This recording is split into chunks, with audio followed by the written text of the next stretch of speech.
Bismillahirrahmanirrahim. Assalamualaikum anak soleh dan soleha. Apa kabarnya kalian hari ini? Semoga kalian selalu dalam keadaan sehat dan selalu dalam lindungan Allah Subhanahu wa Ta'ala. Nah, alhamdulillah hari ini bertemu kembali ya dengan Bu Rian pada pelajaran tematik kelas 3. Nah, hari ini kita akan belajar tema 7, subtema 3, perkembangan teknologi komunikasi, pembelajaran 1, 2, dan 3. Nah, sebelum kita mulai belajar, kita berdoa dulu ya. Dan selalu Ibu Guru ingatkan 3M-nya selalu dijaga ya. Menjaga jarak, mencuci tangan, memakai masker, itu selalu dilaksanakan agar pandemi ini cepat berakhir dan kita bisa bertemu kembali di ruang kelas ya. Kita mulai pembelajaran pertama.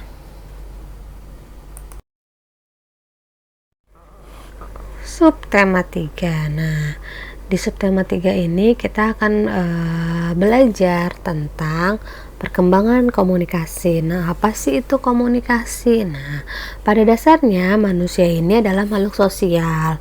Apa sih arti dari makhluk sosial? Makhluk sosial itu adalah setiap orang memerlukan bantuan orang lain. Nah, satu orang berhubungan dengan orang lain melalui komunikasi. Nah, manusia melakukan komunikasi saat bersama-sama. Nah, saat berkomunikasi kita bisa nih menyampaikan apa yang kita ingin sampaikan. Nah, dahulu itu ruang komunikasi manusia itu amat terbatas. Bersyukurlah nih kita semua nih yang lahir di zaman teknologi komunikasinya sudah semakin berkembang. Nah, kini itu kita dapat berkomunikasi dengan siapa saja dan di mana saja. Nah, mari kita pelajari tentang perkembangan komunikasi agar hidup makin berarti. Kita masuk ke pembelajaran pertama. Nah, pada pembelajaran pertama ini Dayu dan Lani berkumpul nih di rumah Siti. Nah, dia bermain di rumah Siti. Nah, Siti ini seminggu yang lalu itu memesan majalah anak di sebuah toko. Nah, akhirnya majalah itu datang. Kita bisa membeli majalah di zaman yang sekarang. Kita bisa membeli majalah itu tanpa harus datang ke tokonya. Kita membeli melalui online. Ntar barang dikirim melalui pos atau banyak ya sekarang ya pesan antar itu seperti JNE. Nah, kita juga sudah mengalaminya ya. Nah, di sini Siti membeli majalah tentang wacana sejarah komunikasi. Nah, isinya seperti ini, dilihat sejarah komunikasi. Nah, komunikasi itu adalah cara penyampaian gagasan antar manusia. Nah, pada awalnya komunikasi itu dilakukan secara tatap muka dan pesan disampaikan secara lisan, namun kebutuhan untuk menyampaikan informasi secara tidak langsung juga sangat diperlukan sehingga ilmu tentang komunikasi itu semakin berkembang. Nah, ada bermacam-macam ya penyampaian pesan dari jauh. Nah, suku Indian itu menggunakan asap sebagai tanda pesan. Di Indonesia dikenal adanya kentungan. Kentungan itu yang diketuk itu yang dari kayu ya, dari bambu sama kayu. Nah, digunakan untuk menyampaikan tanda bahaya bagi warga. Selain kentungan, gong juga dapat menjadi pilihan sebagai penyampai pesan. Nah, salah satu penyampai pesan secara tertulis adalah melalui surat. Sebelum adanya kertas, surat ditulis di atas daun lontar. Nah, pada saat mesin cetak telah diciptakan, alat komunikasi itu berkembang.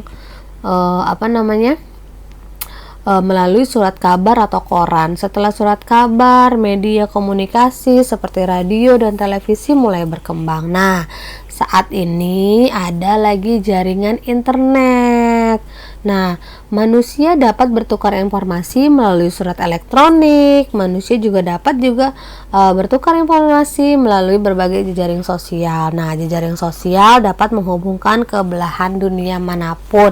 Seperti yang sudah kita jalani sekarang nih. Kita berada pada zaman yang sudah maju yang segala sesuatunya dilakukan dengan jaringan internet. Seperti PJJ ini kan melakukan jaringan internet ya.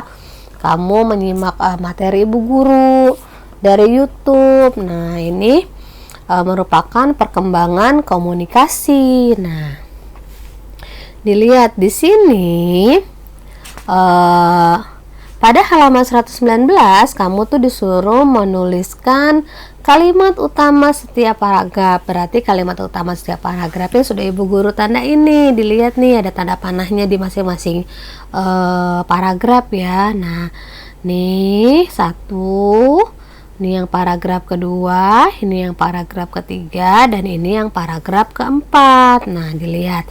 Ide pokok suatu bacaan dapat kita temukan jika kita membaca dengan teliti. Nah, ide pokok itu ditemukan pada kalimat utama tiap paragraf. Ide pokok itu adalah gagasan utama dari bacaan ya, sudah kita pelajari. Selanjutnya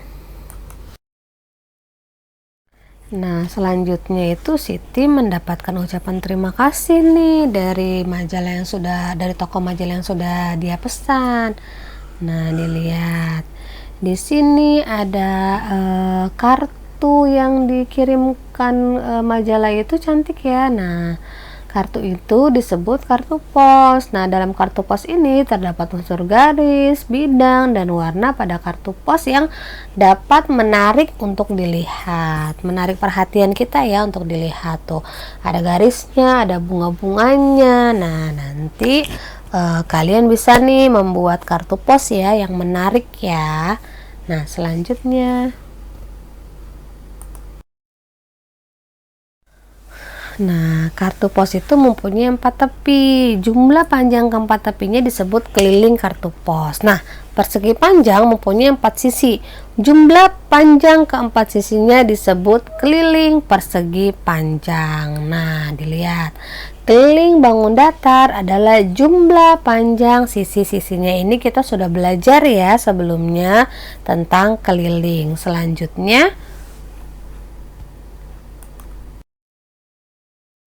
nah, ini ada gambar keliling persegi panjang. Yang disebut keliling yang mana sih? Nah, kita sudah ya kemarin belajar nih. Ini adalah keliling nih yang diwarnai nih. Samping-samping sininya nih, sisi-sisi sininya adalah disebut keliling. Yang kita sudah belajar sebelumnya. Cara menghitung keliling gimana? Semua ditambahin sisi-sisi sininya ya. Selanjutnya, nih kita lihat contoh selanjutnya nih, ada gambar.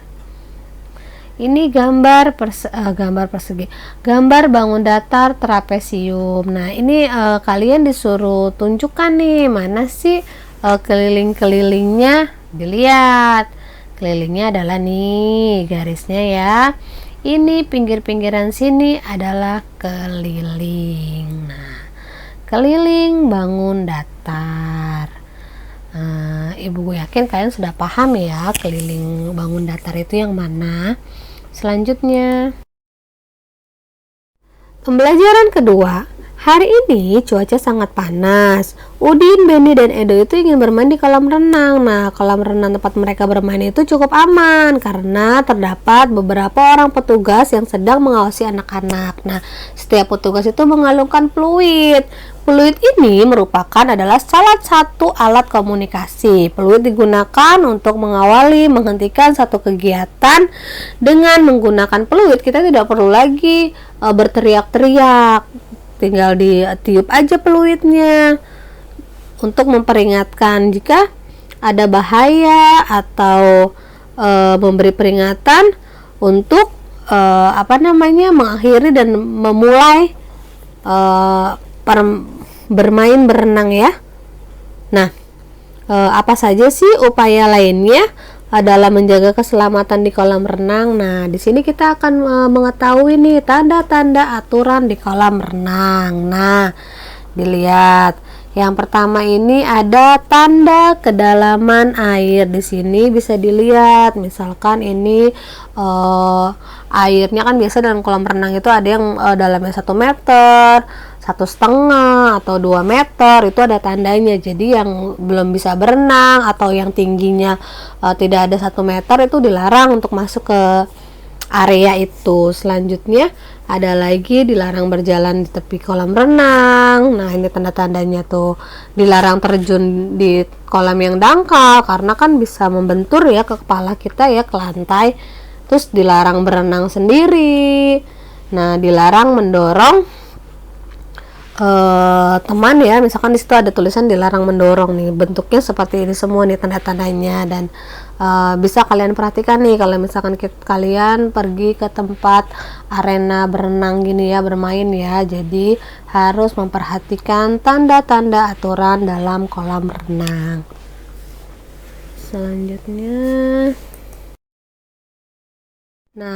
Selanjutnya ini di pembelajaran selanjutnya ada sebuah teks nih, di sini teks tentang alat-alat komunikasi tradisional dan modern. Nah, kalian bisa baca ya. Manusia itu berkomunikasi dengan berbagai cara. Di sini teksnya bisa kalian baca sendiri, dan selanjutnya dilihat ada contoh alat komunikasi. Nah, pada teks tersebut ada alat komunikasi tradisional, ada alat komunikasi modern. Nah, alat komunikasi tradisional adalah tadi ada daun lontar, prasasti, gong, dan lonceng. Alat komunikasi modern ada telegraf, pesawat telepon, dan telepon genggam atau ponsel. Nah, yang alat komunikasi modern itu yang sudah maju ya, dengan adanya teknologi, jadi telepon genggam itu berkembang yang biasa disebut ponsel. Nah, ponsel itu merupakan alat komunikasi modern yang terus berkembang atau terus mengalami pembaruan ya. Yang bisa kita lihat tadinya cuma handphone itu tidak dipencet layarnya ya, ada ada tombolnya. Sekarang sudah hanya layar doang, kita sentuh aja sudah bisa bergerak, yaitu adalah perkembangan teknologi ya. Ini contoh-contohnya alat komunikasi tradisional dan alat komunikasi modern. Selanjutnya ini Udin membaca buku nih tentang komunikasi. Nah, setelah membaca, Udin menceritakan buku tersebut kepada Edo dan Benny. Nah, setelah bercerita, mereka berdiskusi tentang isi buku. Nah, diskusi juga adalah salah satu contoh bentuk komunikasi. Nah, Benny memberikan pendapat dengan santun tentang alat komunikasi sederhana yang masih dipakai hingga saat ini. Nah, Edo mendakapi dengan penuh semangat. Udin menjadi pendengar yang baik sambil sesekali memberi tanggapan. Nah, gaya Udin, Benny, dan Edo saat melakukan diskusi itu berbeda-beda, namun mereka tetap dapat berdiskusi dengan baik. Hal tersebut terjadi karena setiap orang itu pasti berbeda, memiliki sifat yang berbeda-beda. Ada yang pendiam, pemalu, ada juga yang memiliki sifat ramah dan mudah bergaul. Nah, sifat termasuk salah satu bentuk keberagaman. Nah, berikut ini ada beberapa contoh sifat beserta ciri-cirinya. Nih, kita lihat ya, bisa kalian lihat sendiri nih ya. Di sini bisa kalian lihat sendiri di halaman 130. Nah, jenis sifatnya sopan, ciri-cirinya menghormati setiap orang, sampai ke humoris. Humoris itu senang membuat suasana riang dan penuh tawa. Humoris itu senang membuat orang tertawa ya. Nah, ini adalah sifat-sifat. Nah, sifat termasuk salah satu bentuk keberagaman karena sifat kamu belum tentu sama dengan sifat orang lain ya. Selanjutnya, nah, kita masuk ke pembelajaran ketiga. Nah, hari ini Dayu dan Lani itu sangat bersemangat. Mereka akan melakukan percobaan telepon kaleng. Dayu mengetahui cara membuat telepon kaleng dari ibu. Nah, telepon merupakan salah satu alat komunikasi. Dengan adanya teknologi, telepon berkembang dari masa ke masa. Saat ini, telepon merupakan salah satu alat yang sangat memudahkan untuk berkomunikasi seperti kita nih ya. Kita kan masih PJJ ya, masih jarak jauh. Kita berkomunikasi dengan telepon, dengan handphone. Memudahkan kita juga ya untuk berkomunikasi. Dan di sini pada halaman 134 kalian bisa baca sendiri nih, ada tentang sejarah penggunaan telepon. Jadi telepon itu tadinya untuk menyampaikan pesan suara, lama-lama telepon itu bisa bukan hanya suara ya, bisa video call. Nah, ini bisa kalian baca sendiri pada halaman 134. Nah, selanjutnya ayo berkreasi. Nah, di sini ada cara-cara atau langkah-langkah membuat telepon kaleng. Di sini ada alat dan bahannya yang bisa kalian lihat di halaman 136 dan 137. Di situ ada kaleng, yang jelas ada kaleng, ada tali ya. Nah, di sini langkah-langkahnya bisa kalian lihat sendiri ya. Dan nanti kita praktek ya anak-anak. Amati pola hiasan toraja berikut. Nah, di sini ada motif-motif nih. Ada motif paksulan sampai motif paktongko. Nah, hiasan ini akan menambah keindahan suatu benda. Nah, hiasan itu bisa memperindah suatu benda. Nah, selanjutnya ini setelah menghias kaleng tuh Lani menunjukkan gambar yang dia buat. Nah, si Udin ini mengusulkan bahwa gambar tersebut dibuat bingkai. Nah, Dayu menawarkan untuk membantu Lani. Nah, untuk membuat bingkai, Dayu harus mengetahui dulu berapa keliling dari kertas gambar milik Lani. Nah, keliling itu adalah jumlah ukuran dari sisi-sisi yang membentuk bangun tersebut. Nah, garis merah ini disebut keliling. Nah, nih berarti keliling itu adalah jumlah ukuran dari sisi-sisi yang membentuk bangun tersebut. Nah, jumlah ini nih baru bisa ditentukan bingkainya.